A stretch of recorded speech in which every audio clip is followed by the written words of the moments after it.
मथुरा के राजा बने श्री कृष्ण, मथुराधिपति बने श्री कृष्ण। शौर्य है, संयम है, सदाचार है, नैतिज्ञ है, विद्वान है, गुणवान है, रूपवान, बलवान, चरित्रवान, आदर्शवान, मथुरा के सम्राट के रूप में सुशोभित हो रहे थे। वो गगन चुंबकीय अट्टालिकाएं, अब बड़ा लंबा चौड़ा नाम है, यादवेंद्र, यदुकुल कमल दिवाकर, श्री श्री 1008 श्री श्री कृष्णचंद्र जी महाराज। 2 लाइन में पूरा नाम आता है।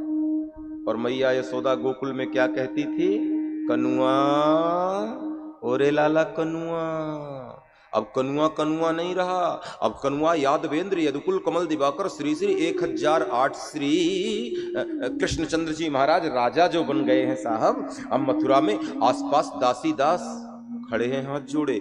एक बार पानी का नाम लेते हैं तो 15 लोग पानी की गिलास लेके दौड़ते हैं, पानी का बर्तन लेके दौड़ते हैं। भोजन का नाम ले लेते हैं तो हजारों लोग भोजन के नैवेद्य समर्पित कर देते हैं।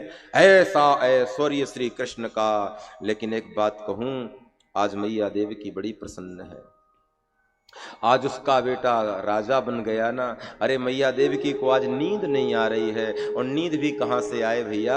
जिसका लड़का 5वीं क्लास में, जिस मैया का बेटा 5वीं क्लास में अच्छे नंबर से पास हो जाए, उसे रात भर नींद नहीं आती। कब सवेरा हो और कब पड़ोस में बताऊं कि 98 लाया है, 95 लाया है, उसे नींद नहीं आती। तो जिसका बेटा मथुरा का राजा बन जाए, वो गोकुल की गलियों में घूमने वाला ग्वाला आज मथुरा का सम्राट बन गया। मैया को नींद नहीं आ रही है, मैया सोई नहीं। और एक बात कहूं, नींद न आए तो उसका अच्छा उपयोग कर लेना चाहिए। नींद न आए तो क्या करोगे? मुझे पता है, मोबाइल देखोगे। ना ना ना ना, ऐसा कुछ नहीं करना। नींद न आए तो रामायण पढ़ो, नींद न आए तो हनुमान चालीसा पढ़ो, नींद न आए तो कोई धार्मिक ग्रंथ पढ़ो, नींद न आए तो बहुत सारे साधन हैं। नींद न आए तो नींद को भगाओ। और नहीं आ रही ना, चल हम रामायण पढ़ने बैठते हैं, चलो हम कथा सुनेंगे। लेकिन मैया ने बड़ा अच्छा उपयोग किया।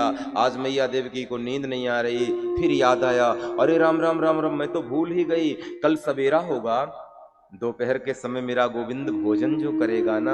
मैया देव की भोजनशाला में चली गई और जो सेविकाएं थी, जो दासियां थी, सबको जगा करके कहा कि सुनो, रसोई घर में कल सवेरे स्नान करके कोई प्रवेश नहीं करेगा, कल का पूरा भोजन मेरे गोविंद के लिए मैं बनाऊंगी। और रात्रि से ही जुट गई मैया देव की, और रात्रि से नैवेद्य बनाना प्रारंभ की, और मध्याह्न काल तक नाना प्रकार के व्यंजन बना दिए। भोजन बनकर तैयार हुआ, किसी दासी का हाथ नहीं लगा, किसी सेविका का हाथ नहीं लगा। एक बात कहूं आपको, संसार में कोई भी व्यंजन पदार्थ फाल खा लेना प्यारे, कितनी भी प्रकार की मिठाइयाँ और नैवेद्य खा लेना प्यारे, लेकिन मैं सच कहता हूँ, माँ के हाथों के भोजन में जो स्वाद मिलेगा वो दुनिया में और कहीं नहीं मिलेगा, वो कहीं मिल ही नहीं सकता। और दूसरी एक और बात मुझे सिद्धांत के रूप में कहनी है, माँ को यदि पूछा जाए कि वो सबसे ज्यादा प्रसन्न कब होती है, सबसे ज्यादा आनंद में कब होती है, तो मैं सच कहूँ वो सबसे ज्यादा प्रसन्न तब होती है जब उसके सामने बैठकर उसके बेटे भोजन पा रहे होते हैं। सबसे ज्यादा आनंदमयी क्षण किसी ममता और करुणा से भरी हुई माँ के लिए वो होता है। पति कार्य करके आए ना, तो कहावत है, पत्नी जेब देखती है, माँ पेट देखती है। पत्नी पूछेगी काम अच्छा रहा, माँ पूछेगी कुछ खाया कि नहीं। इसका मतलब ये नहीं कि पत्नियों की कोई बुराई है, वो पत्नियां भी तो बाद में माँ बनेगी ना, तो उनका बेटे के साथ वैसा ही बर्ताव रहेगा। लेकिन बहुधा देखा गया है, माँ अपने बेटे को भोजन कराकर बड़ी तृप्त होती है।